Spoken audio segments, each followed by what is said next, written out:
اسلام میں ٹینشن کا علاج کیا ہے؟ ہماری زندگی میں جو سمسیائیں آتی ہیں، جو ٹینشن آتی ہے، ان کا علاج ہمارے نبی نے، ہمارے اللہ نے، ہمارے قرآن نے کیا بتایا؟ آئیے ہم قرآن و حدیث کی روشنی میں تلاش کرنے کی کوشش کریں۔ میرے پیارے ساتھیو، اگر آپ اپنے غم کو دور کرنا چاہتے ہیں، اگر ٹینشن کو دور کرنا چاہتے ہیں، تو قرآن کہتا ہے پہلا کام کیا کرنا ہے؟ توحید بڑھانا ہے۔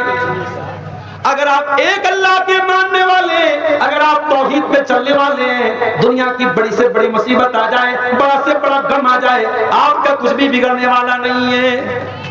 فَأَقِمْ وَجْهَكَ لِلدِّينِ حَنِيفًا فِطْرَتَ اللَّهِ الَّتِي فَطَرَ النَّاسَ عَلَيْهَا۔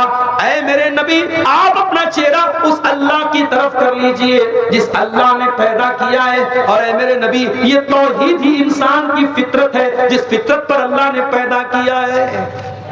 اللہ نے ہمیں توحید پر پیدا کیا ہے۔ دنیا میں بچہ پیدا ہوتا ہے توحید پر پیدا ہوتا ہے۔ دنیا میں آنے کے بعد کوئی مورتی کی عبادت کرنے لگتا ہے، کوئی پتھر کی عبادت کرنے لگتا ہے، کوئی عیسیٰ مسیح کی عبادت کرنے لگتا ہے۔ دنیا میں آنے کے بعد لوگ شرک کرتے ہیں، لیکن اللہ نے جو پراکرتک طور پر، جو نیچرل طور پہ ہمیں پیدا کیا ہے، میرے پیارے ساتھیوں، توحید پر پیدا کیا ہے۔ اس لیے اسلام یہ کہتا ہے توحید کو اپنا لو، ایک اللہ کی عبادت کرنے والے بن جاؤ، تمہاری زندگی میں چین آ جائے گا، سکون آ جائے گا۔ الذین آمنوا ولم یلبسوا ایمانہم بظلم اولئک لہم الامن وہم مہتدون۔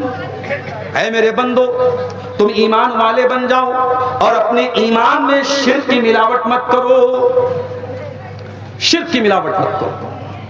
مجھے معلوم ہے میں صاحب گنج اور پاپڑ کے علاقے میں ہوں، یہاں الحمدللہ ہماری اہل حدیثوں کی تعداد بہت اچھی تعداد ہے، اور ہمارے ہاں شرک و بدعت نہ کے برابر ہے۔ لیکن ہاں، میں یہ بھی بتا دوں آپ کو کہ کہیں کہیں جہالت کی وجہ سے اب اہل حدیثوں کے یہاں بھی شرک و بدعت کی گمراہی اب آنے لگی ہے۔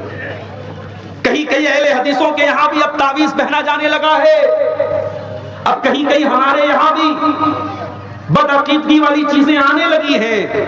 بلی نے راستہ کاٹ دیا تو کہیں کہیں ہمارے لوگ بھی اپنی گاڑی روک لیتے ہیں، بلی نے راستہ کاٹ دیا۔ کہیں کہیں ہمارے گھر کی عورتیں بھی اولاد نہیں ہو رہی ہے اور کسی نے کہا فلاں درگاہ پہ چلی جاؤ تو درگاہ پہ جانے کے لیے بھی تیار ہو جاتی ہیں۔ میرے پیارے بھائیوں، میری ماں اور بہنوں، توحید کا مطلب یہی ہے کہ مر جاؤ، کٹ جاؤ، مگر توحید سے سمجھوتا نہیں کرنا ہے۔ پیشانی جھکے گی تو اللہ کے سامنے جھکے گی، اللہ کے سوا کسی اور کو بھروسہ نہیں کرنا ہے۔